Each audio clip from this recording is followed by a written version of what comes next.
Labdien! Mani sauc Kārlis Janisels, un pēdējos 2 gadus es strādāju Ikšķilas vidusskolā par fizikas skolotāju. Fizika un termos visticamākais jūs ir maldinājis par eksperimentu. Es uzreiz pateikšu, ka eksperiments nebūs. Tēja ir manam kaklam, šobrīd man kakls vairāk prasa tēju. Man pārāk patīk veidot PowerPoint prezentācijas. Un tas ir ļoti interesanti, jo patiesībā savu pirmā mācību gadu laikā es ļoti bieži atrados 2:00 naktī un veidoju garas PowerPoint prezentācijas.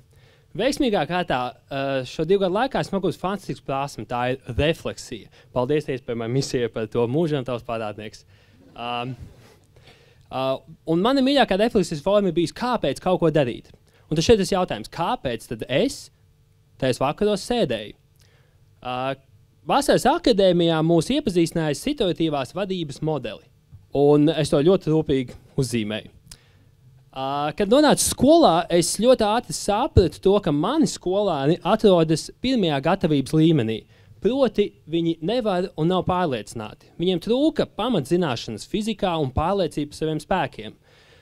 Viņi neticēja, ka jebkāds spēs saprast fiziku, un pats galvenais, viņi baidījās mēģināt darīt. Tas, kas man liekas šo modeli skolā raksturo visvairāk, ir skolotāja novietojums klases telpā. Atbilstoši šai teorijai, ja skolēni pirmajā gatavības līmenī, skolotājam ir jāstrādā izteikts frontāls darbs, ļoti rūpīgi modelēt mācību procesu tā, lai skolēnam viss būtu skaidri un gaiši saprotams, lai nerastos domstarpības. Un tā atbild, kāpēc tad es tik ļoti daudz laika ieguldījos un bieži vien tas noved līdz vēlām naktas stundām. Un tad, kādā vakarā, apmēram 2. semestrī, es sev uzdevu ļoti dziļu pašrefleksijas jautājumu. Tad kāpēc es vēl joprojām atkal atopos tajā situācijā, kur es, manuprāt, daru lietas skolēnu lietā? Vai tad nebūtu jābūt otrādāk? Un tajā brīdī es sapratu to, ka kaut kur te visā skolas trakumā pirmajos mēnešos šo kladītes ierakstu es biju aizmirsis. Un pats biju ļoti iesēdies tajā norādītāja lomā. Attiecīgi nākošajās nedēļās es ļoti daudz centos atrasties ar skolēniem kopā klasē. Un centos viņus iedrošināt, lai gan vēl joprojām saglabāju detalizētas instrukcijas, kā darboties. Ar laiku manas prezentācijas kļuva īsākas, arī instrukcijas bija mazākas, bet skolēni no tām iegūta tikai vairāk, jo viņi darīja paši. Un spēcīgākie spēja strādāt patstāvīgi, kamēr es varēju veltīt vairāk individuālu laiku tiem, kuriem fizika varbūt tik ļoti nepadevās. Un šādi mani skolēni izskatās šobrīd. Vienkāršības labi, paralēlā klases sakopoja vienā cilvēciņā, un mēs redzam to, ka 8. klases 1 gadu laikā jau ir pārvēlšies pāri šim līknes maksimumam, un lai gan ar manu motivāciju viņi spēja patstāvīgi strādāt, arī tad, ja viņiem nav skaidrs, kā grūti uzdevumi ir jāpilda, viņi to spēja paši izdomāt. Bet favorītos izdevušies ir 9 un 11, un patiešām šīs ir tās klases, ar kurām es varēju mācību gadu beigās tiešām nodot pilnu atbildību viņu rokās. Viņi paši strādāja, viņi paši mājās sagatavojas, izmantojot edūspējas materiālus, paši viens otram palīdzēja, un man vajadzēja iesaistīties tikai atsevišķās stundas brīžos. Bet ietekme nebija tikai uz skolēniem.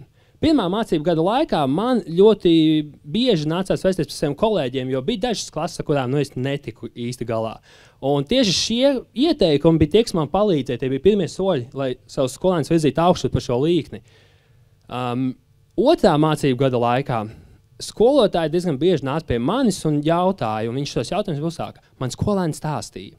Un tā savu skolēnu pamudināts, un skolotāju pamudināts, es sāku dalīties savām metodēm, un tā, piemēram, šobrīd fizika vairs nav vienīgais priekšmets mūsu skolā, ko skolēni apgūst izmantot edūspējas kursu, bet mans lielākais prieks nāca pašās gada beigās, kad skolēni 2 saviem audzinātājiem pastāstīja, ka es sekoju līdzi viņu izaugsmai, un viņi nāca man runāties.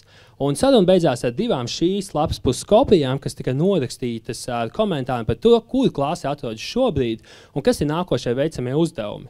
Un tas mans secinājums bija tāds, ka es 2. gada laikā izjūtu tādu lielu atbildību, dalīties savām veiksmēm, neveiksmēm, lielām vai mazām, bet es reti satiku kāds ausis, kas man sadzirdēja. Un tieši mani skolēni bija tie, kas šo manas veiksmes stāstu nogādāja tālāk līdz ausīm, kas to gribēja dzirdēt. Un tas man vēlreiz parādīja to, ka tieši skolēns ir skolas kā organizācijas centrālā un vissvarīgākā persona. Bet jautājumu, kāpēc uzdevu ne tikai es, to man diezgan bieži uzdeva arī skolēni. Un šeit ir daži piemēri. Mans mīļākais ir piemērs par puķpodu, jo tas tiešām ir ļoti svarīgi zināt, kāpēc fizikas kabinetā uz palodzes ir puķpods. Nāca arī citi jautājumi, kāpēc vienmēr tieši mani? Kāpēc jāraksta? Tas bija ļoti svarīgs jautājums. Jautājumi turpinājās, un tad ir, kāpēc jāzīmē tas rāmīts? Vai jūs zināt, kas fizikā ir rāmīts? Rāmīts izskatās šādi te. Tas ir uzdevuma risināšanas pieraksts, kurš palīdz sakopot domas. Skolēni to sauc par rāmīti. Bet jautājumi bija arī šādi. Kāpēc jāmācās fizika? Kāpēc jāmācās? Un kāpēc vispār jānāk uz skolu? Un, lai daudz no šiem jautājumiem mums var šķiet muļķīgi, man vienmēr licies ļoti pozitīvi tas, ka tie visi sākās ar vienu vārdu. Kāpēc ir atvērts jautājums, nevis vienkārši jautājums, tad atbild jā vai nē? Tas ir izzinošs jautājums, kurš atstāja vietu vēlākai diskusijai. Tas ir ļoti svarīgs jautājums mācību procesā. Un to saprastams, es ļoti lielu uzmanību vērstu tam, lai vienmēr izskaidrot šos jautājumus. Un es mēģināšu to ilustrēt ar vienu piemēru. Rebeka pilda uzdevumu. Skolotāji, man nesakrīt atbilde. Pilnīgi citi skaitļi, es neko nesaprotu, jums man jāpalīdz. Es nevarēšu tev palīdzēt, jo arī es nesaprotu, kas tev tur ir uzrakstīts. Tev nāksies vēl vienreiz pildīt uzdevumu, bet šoreiz varat izmantot uzdevuma risināšanas pierakstu. To rāmīti!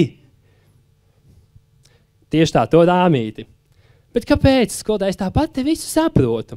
Un te ir ļoti svarīgi atcerēties, kā uzdevumā bija kļūda, bet viņi visi saprot savos pierakstos. Tad es metos katru reizi skaidrot, kā pirmkārt, mēs labāk sapratīsimies, otrkārt, tu pati labāk sapratīsi. Kā bijis kā ne pēc 3 minūtēm, Rebeka pati izdētināja šo uzdevumu. Es pajautāju, vai rāmīts palīdzēja? Jā, skolotāji palīdzēja. Nu, skaisti vai ne? Skolēns gūs savu mācību. Diemžēl pēc nedēļas Rebeka atkal neizpildīja uzdevumu pareizi, jo atteicās zīmēt rāmīti. Un šī tikai viena no daudzām situācijām. Tās situācijas turpināja atkārtoties. Pēc tam nereti skolēni nemaz nevēlas dzirdēt atbildus, kāpēc, jo viņi to jau zina. Jā. Un tajā brīdī es sapratu, ka ļoti bieži maniem skolēniem jautājums, kāpēc ir tāda kā aizsardzības reakcija pret grūtībām, pret darīšanu. Jo tas taču ir tik daudz vienkāršāk nekā pildīt uzdevumu, iesaistīties filozofiskā diskusijā, kāpēc to darīt. Un tad kaut kur visam pa vidu es sapratu, ka ir viens konkrēts jautājums, kurš ir ļoti fundamentāls tieši manā kabinetā, un tikai pēc tā atbildēšanas sāksies atbildes uz citiem jautājumiem. Kāpēc ir jāmācās fizika? Un šo atbildi es ļauju skolēniem atrast pašiem. Mēs daudz darbojamies praktiski, gan arī katru nedēļu. Skolēni stundās paši pētīs savu kustību, slow motion video, un mājās vietā vārīja ūdeni, lai noskaidrotu to, cik izmaksā viena tējas krūze. Ja jūs interesē, 1/4 centu.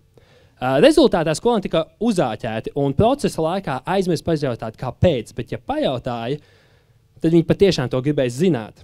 Paldies par uzmanību, lai jums lielisks dienas turpinājums!